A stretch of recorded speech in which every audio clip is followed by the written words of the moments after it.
Olá, meus caros amigos da TV Impacto, Lorena Morena trazendo mais uma pauta para você. Como vocês devem ter visto ontem, nós gravamos no Ministério Público com o promotor de justiça Bruno Fernandes, onde ele falou com a gente sobre as doações de máscaras, para a Z20, para os feirantes, junto com o projeto Saúde e Alegria.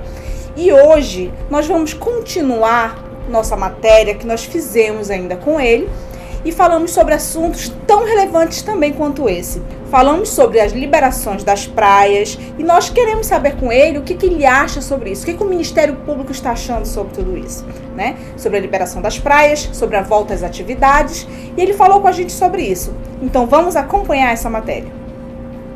Como que o Ministério Público vê essa questão da liberação das praias, das atividades, esse retorno de tudo isso?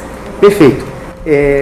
Naturalmente, toda análise realizada para as flexibilizações, elas têm que estar baseadas em critérios técnicos.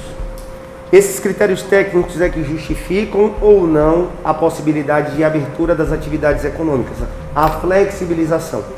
E o que o Ministério Público vem fazendo é fazendo a análise de dados e a verificação de informações para identificar se os critérios utilizados pela Prefeitura Municipal, pelo Comitê de Crise, estão sendo técnicos e se esses dados supostamente técnicos estão consolidados de maneira correta, ou subnotificações que não estão sendo observadas, ou índices que possam ser utilizados indevidamente. Um dos sinalizadores de que a política de flexibilização pode estar equivocada é o aumento quantitativo de casos que venham a ocorrer. Mas isso não é somente um ponto. E o Ministério Público está fazendo essa análise. Não é que o Ministério Público deixou de trabalhar, não é que o Ministério Público deixou de fazer o seu papel. Pelo contrário, esse vírus tem uma peculiaridade de que a gente só tem a sua observação 14 dias depois. Então a gente sempre vai estar falando do passado. E a gente só vai ter os resultados de acertos e erros 14 dias depois. Então são 2 semanas perdidas, sempre serão 2 semanas perdidas ou ganhas, a depender dos resultados. Então é nesse sentido que, havendo flexibilizações semanais, é que nós vamos ter agora a possibilidade de identificar com os 14 dias posteriores qual é a incidência de contágio, a quantidade de leitos ocupados, a quantidade de leitos de UTI existentes, vagos, para alcançar critérios técnicos, científicos, para justificar se a flexibilização está correta ou incorreta. O Ministério Público não tem opinião sobre o que a Prefeitura faz. O Ministério Público tem embasamento, posicionamento técnico, jurídico técnico.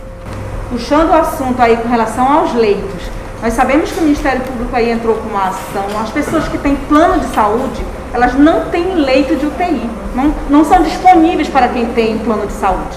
E acabam assim parando lá no nosso hospital municipal, usando os nossos leitos de UTI.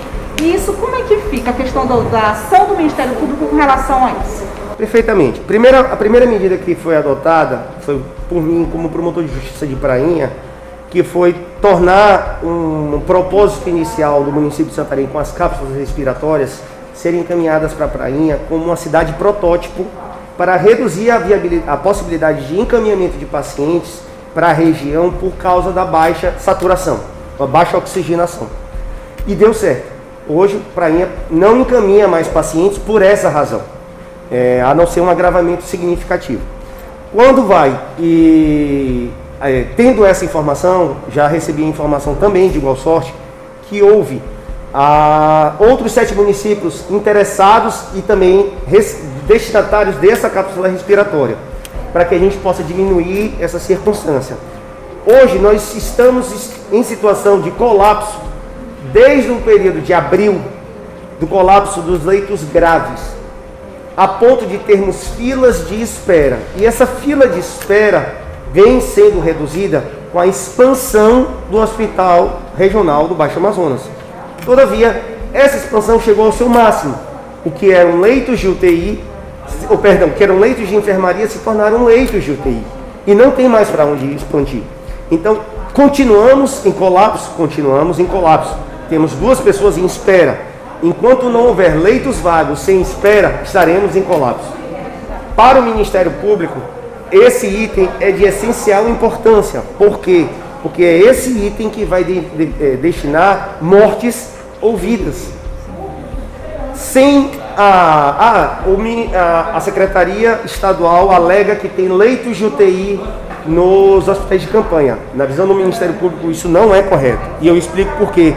Porque o leito de UTI ele tem que ser pleno. Não existe transferência de leito de UTI para leito de UTI. Não existe. Se não há o tratamento completo, não é leito de UTI. Há equipamentos de UTI em leitos do hospital de campanha. Isso é correto. Enquanto houver a necessidade de transferência de pacientes do leito do hospital de campanha para o hospital regional, nós estaremos falando de estabilização de pacientes.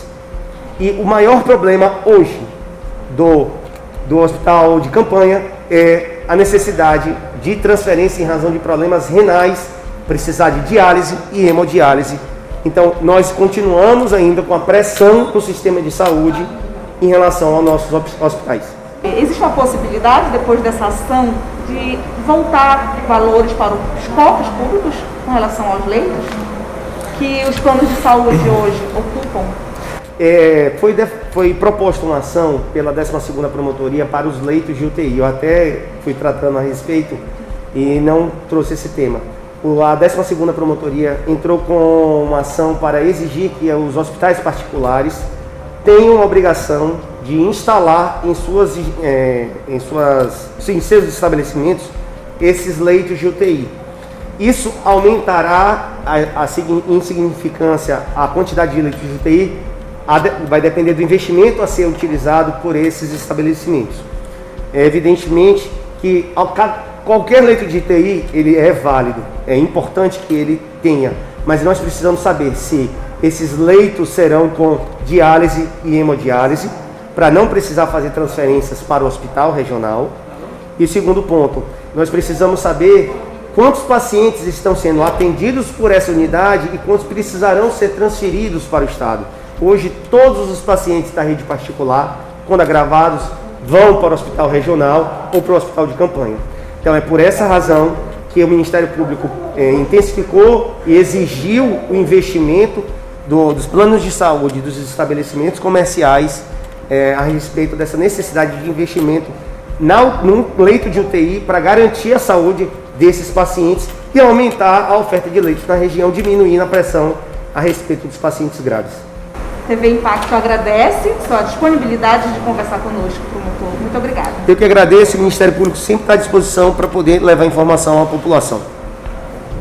Então é isso. Espero que vocês tenham gostado. Vamos curtir, compartilhar e até a próxima.